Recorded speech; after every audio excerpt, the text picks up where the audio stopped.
Pendant plus d'un siècle, ces mots ont été considérés comme trop dangereux pour être révélés. Non pas parce qu'ils étaient mensongers, mais parce que leur vérité était si puissante qu'elle pouvait anéantir tout ce que nous pensions savoir sur la justice. Dans les archives privées d'Allan Kardec, on trouve des témoignages qui glacent le sang et réconfortent l'âme en même temps. Des voix venues d'au-delà qui ne parlaient ni d'anges ni de nuages, mais répondaient à la question la plus sombre de l'humanité: qu'arrive-t-il à l'esprit d'un meurtrier lorsque son cœur cesse de battre? Où va la conscience qui n'a connu que le mal? Ce que Kardec a entendu n'était pas une fable pour effrayer les enfants, mais la description d'une loi universelle et implacable. Si vous avez déjà ressenti en vous-même que la souffrance causée par autrui ne pouvait rester impunie dans l'univers, si votre foi a vacillé dans votre quête d'une justice qui semble ne jamais arriver, alors arrêtez-vous et écoutez. Car ce que vous allez découvrir aujourd'hui n'est pas une promesse de vengeance divine. C'est la révélation d'un mécanisme parfait, et ce dont votre âme est sur le point de se souvenir changera à jamais votre perception de la mort et du pardon. Vous souvenez-vous de ce sentiment, presque un murmure dans l'âme, que la fin n'est qu'une porte entr'ouverte? Il a toujours été là dans le silence d'une profonde inspiration, dans le calme avant la tempête. La mort, ce mot qui pèse si lourd sur le monde des vivants, est en réalité une chute de feuilles. Comme l'arbre qui perd ses feuilles en automne, non pas pour mourir, mais pour se préparer à un nouveau cycle. L'esprit, cette essence de vous qui bat au-delà du cœur, ne connaît pas de fin. Il se libère simplement de son vêtement physique, d'un costume qui a rempli sa fonction, pour poursuivre un voyage commencé bien avant votre premier souffle. C'est une vérité qui ne s'apprend pas dans les livres, mais qui se ressent au plus profond de votre être. Une vibration subtile qui nous rappelle que nous sommes l'éternité contenue dans un instant. La conscience ne s'efface pas, au contraire, elle s'étend, telle une goutte d'encre qui renoue avec l'océan d'où elle est issue, emportant avec elle la couleur et le souvenir de sa brève et unique existence.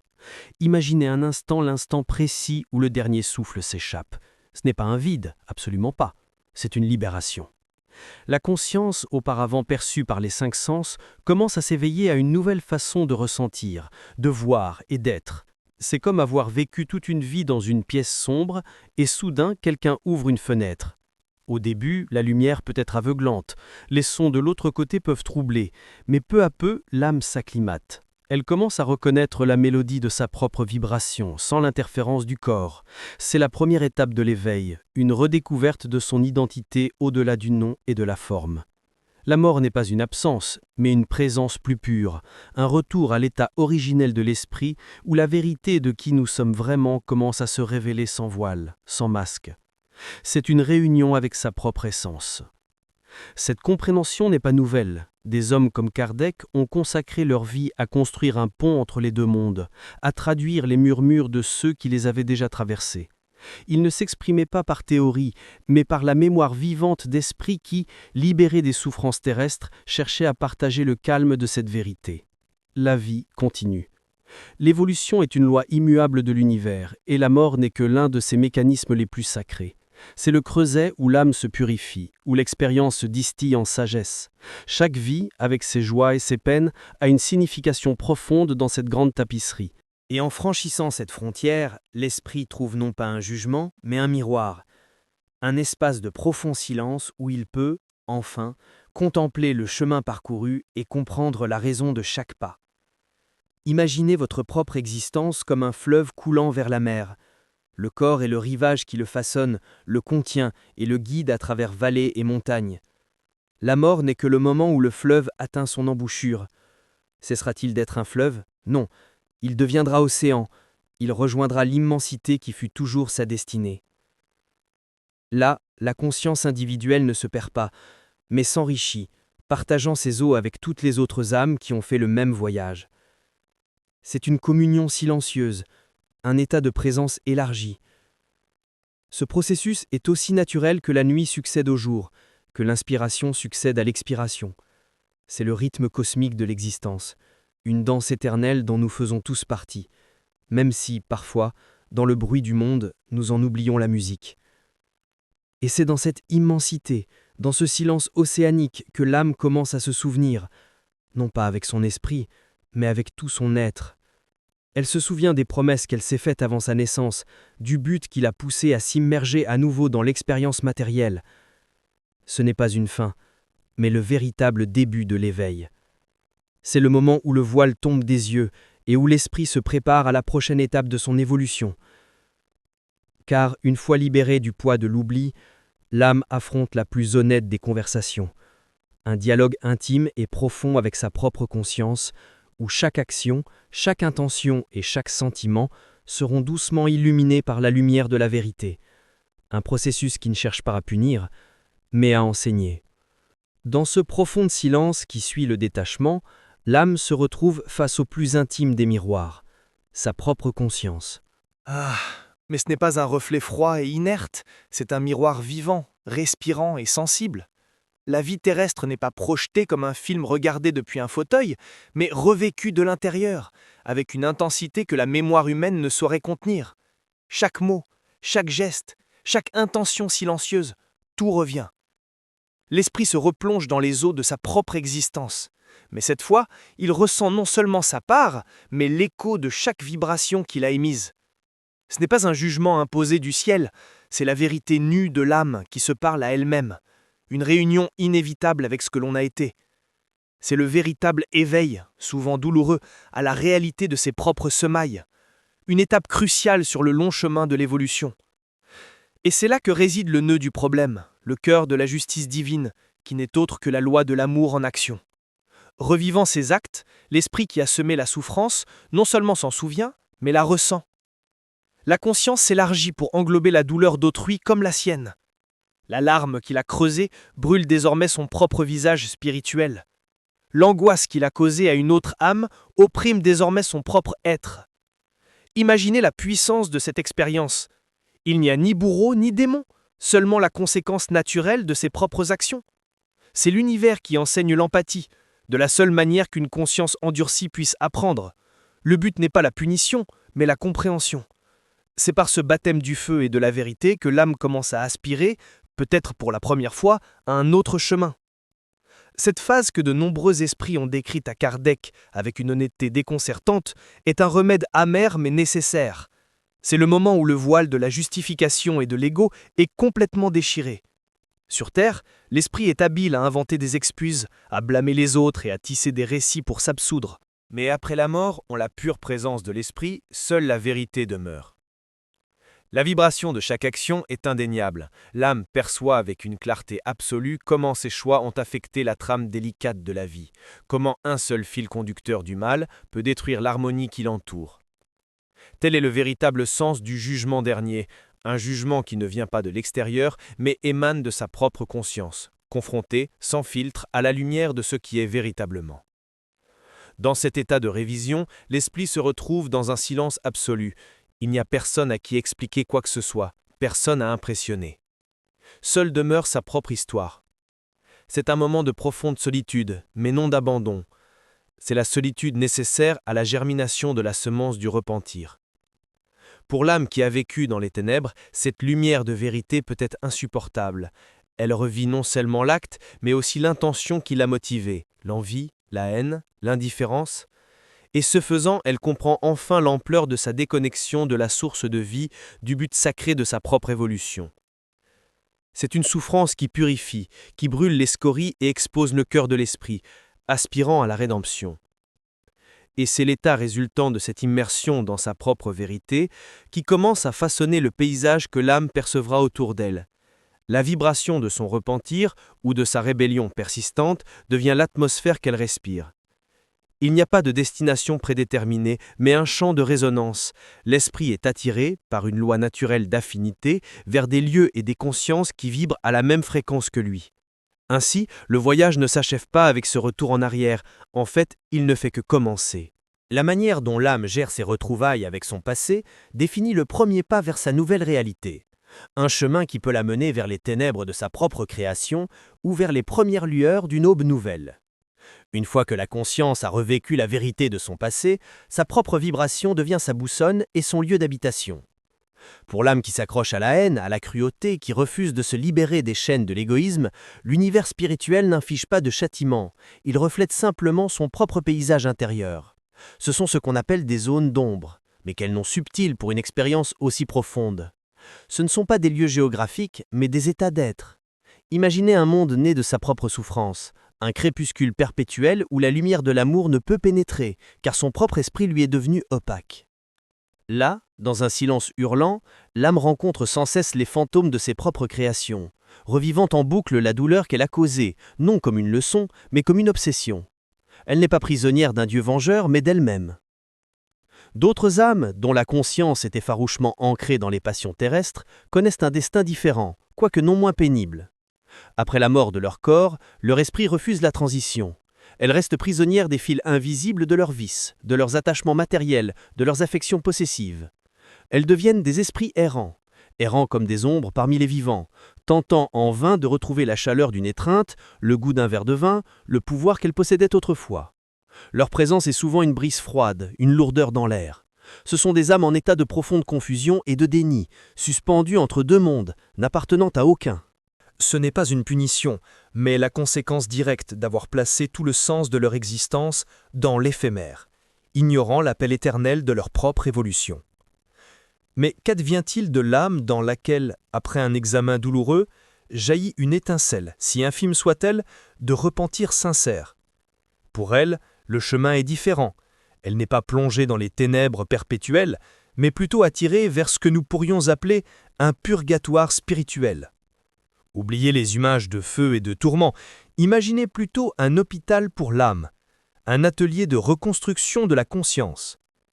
C'est un état où l'esprit, désormais conscient de ses blessures et de celles qu'il a infligées, entame le lent et souvent douloureux processus de guérison. C'est un lieu d'introspection profonde, de travail intérieur, où il affronte la vérité sans le désespoir d'un remords stérile, mais avec l'espoir naissant d'une réparation.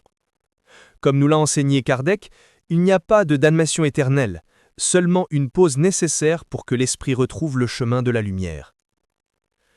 La clé pour comprendre ces différentes voies réside dans une loi simple et universelle, l'affinité vibratoire. Le plan spirituel n'est pas organisé par décret, mais par résonance. Chaque âme, chaque esprit émet une fréquence qui résulte de ses pensées, de ses sentiments et de ses actions. Tels des aimants, les âmes sont naturellement attirées par d'autres consciences et environnements qui vibrent sur la même longueur d'onde. L'obscurité attire l'obscurité, non pas par punition, mais par cohérence. La première lumière du repentir cherche instinctivement une autre lumière pour la guider. C'est un ordre parfait et autorégulateur. Par conséquent, le destin après la mort n'est pas une sentence, mais un choix qui continue d'être fait à chaque instant. Un choix quant à la vibration que la conscience souhaite habiter. Ainsi, nous voyons que le voyage de l'âme n'est pas une ligne droite, mais un labyrinthe d'états de conscience.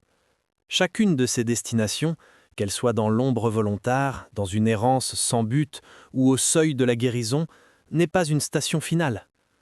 Ce sont des étapes, parfois extrêmement longues, dans un processus d'évolution bien plus vaste. Aucun esprit n'est définitivement perdu. Aucune âme n'est irrévocablement condamnée. Car la force motrice de l'univers est l'amour, et son but est l'évolution de tous ses enfants. Même dans les ténèbres les plus profondes, la possibilité d'un éveil demeure latente, telle une graine sous un hiver gelé, n'attendant qu'un rayon de volonté pour germer. La miséricorde divine n'est pas l'absence de conséquences, mais la certitude qu'il existe toujours une opportunité de régénération. Au cœur de l'univers vibre une vérité aussi simple que profonde. Aucune âme n'est destinée à la souffrance éternelle. La doctrine spirite, codifiée par Kardec, n'est pas une histoire de damnation, mais une carte de l'infinie miséricorde qui est, par essence, la loi de l'évolution.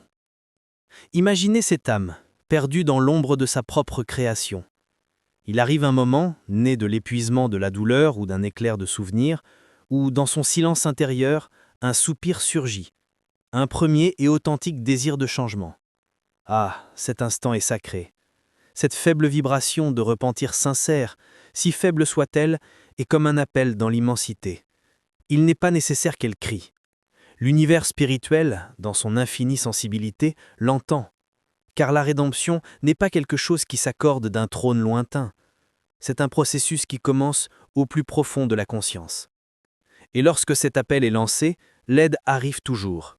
Non pas sous la forme d'êtres lointains et ailés, mais sous la forme d'esprits plus évolués, de frères aînés sur ce long cheminement de l'âme, qui reconnaissent le premier frémissement de l'éveil. Leur présence est comme un baume, une douce lumière qui n'aveugle pas, mais guide. Ils ne viennent pas pour sauver ou annuler les conséquences des actions, car cela interférerait avec le but sacré de l'apprentissage. Ils viennent pour apporter du réconfort, apporter de la clarté et montrer la prochaine étape. Ce sont des mentors de l'esprit qui murmurent au port de l'âme repentante « Tu n'es pas seul, le chemin du retour existe, l'amour ne t'a pas oublié ». C'est la plus émouvante des retrouvailles, la rencontre de l'âme avec l'espoir, apportée par la main de ceux qui ont déjà parcouru ce même chemin de transformation. C'est là que commence le véritable processus d'expiation, un mot souvent interprété à tort comme une punition. En réalité, c'est une occasion bénie de réparation. C'est la phase active de la guérison. Le repentir purifie le cœur, mais l'expiation répare la structure de l'univers déchiré. Comment? Par des choix futurs, souvent dans de nouvelles existences. L'âme qui a abusé de son pouvoir peut choisir une vie d'humilité.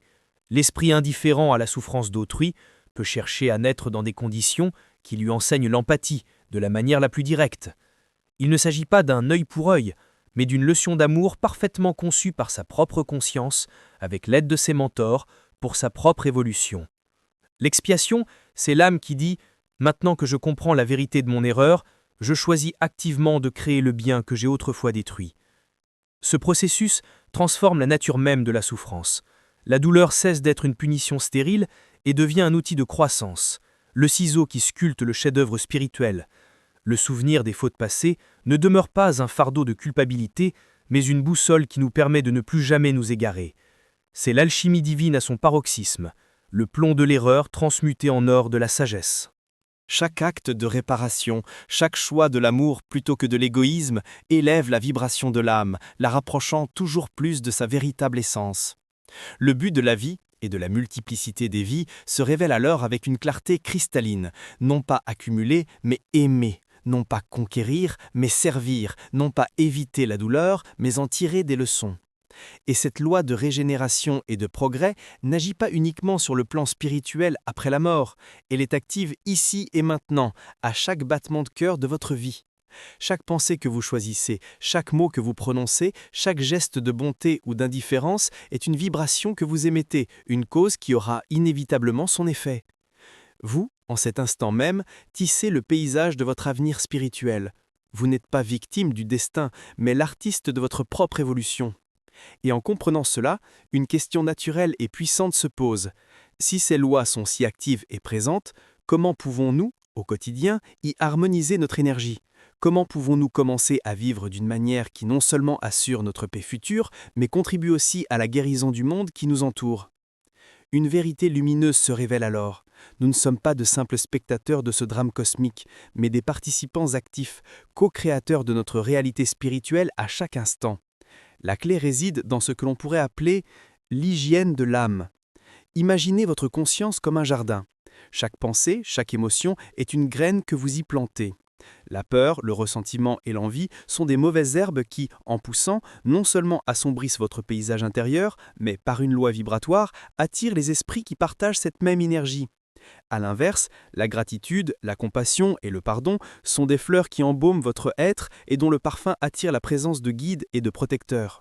La prière, dans ce contexte, n'est pas un acte de demande, mais un acte d'arrosage.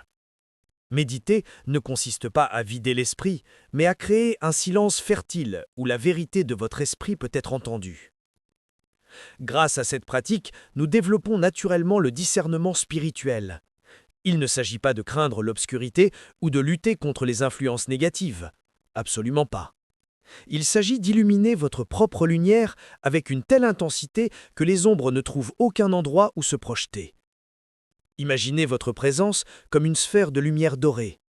Lorsque vous cultivez la paix intérieure, lorsque votre vibration s'élève par des pensées et des actions d'amour, cette sphère devient lumineuse et solide. Les influences de basse fréquence, qui se nourrissent du chaos et de la peur, ne peuvent la pénétrer. C'est comme essayer de ternir un rayon de soleil. Il ne s'agit pas de construire des murs, mais de rayonner de lumière. L'esprit qui se sait ancré dans sa raison d'être et connecté au monde supérieur devient un phare imprenable dont la seule présence apaise l'environnement qui l'entoure. Et c'est ici que nous découvrons notre plus haute raison d'être sur Terre, devenir des artisans de lumière. Et non, cela n'est pas réservé aux saints ou aux médiums extraordinaires, c'est un appel silencieux pour chaque âme.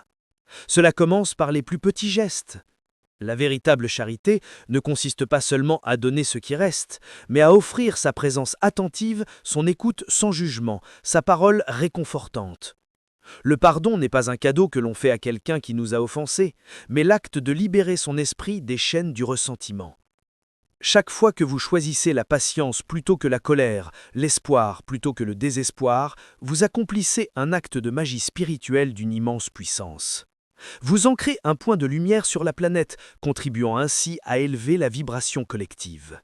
Ce faisant, votre vie prend une nouvelle dimension. Vous cessez d'être simplement quelqu'un en quête de sa propre évolution pour devenir un agent de régénération universelle. Votre lumière, votre énergie élevée, ne vous profite pas seulement. Elle devient un phare pour les autres, incarnés et désincarnés. Une prière sincère, dite du fond du cœur, peut être un verre d'eau fraîche pour un esprit souffrant de l'aridité du remords. Un acte de bonté désintéressé peut inspirer une autre personne à s'éveiller.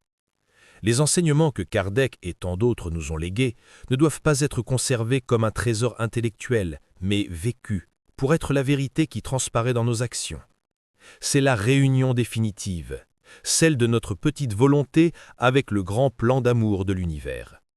Ainsi, le voyage de l'âme, qui semble s'étendre sur des éons et à travers les mondes, se déroule en réalité sur le champ de bataille le plus intime et le plus sacré, votre propre cœur à cet instant précis. La mort n'est pas le début du jugement. La vie est l'occasion de semer. Chaque aube vous offre une page blanche, une nouvelle opportunité de choisir la vibration dans laquelle vous souhaitez vivre et avec laquelle vous souhaitez contribuer au monde. Il n'y a pas de but plus grand ni de mission plus urgente que celle-ci, car en vous guérissant, vous contribuez à guérir l'humanité entière. Et en allumant votre lumière, vous éclairez le chemin d'une âme qui, peut-être dans l'obscurité, avait oublié que le chemin du retour existe toujours. Le voyage de l'âme, comme vous l'avez peut-être pressenti, n'est pas une ligne droite vers le jugement, mais un parfait retour à l'amour. Chaque esprit, aussi profond soit-il, porte en lui la graine de lumière, attendant le moment de s'éveiller. Et maintenant que cette vérité a de nouveau touché votre conscience, je vous demande dans un murmure, comment votre regard change-t-il vers l'âme qui semble la plus perdue? Si cela vous a touché, laissez un commentaire. Parfois, ce que nous partageons éveille aussi les autres. Abonnez-vous si vous sentez que votre âme a trouvé ici un mot qu'elle connaissait déjà. Et préparez-vous, car lors de nos prochaines retrouvailles, nous parlerons en silence de ceux qui nous aident de l'au-delà. Nous découvrirons ensemble la mission des âmes de lumière.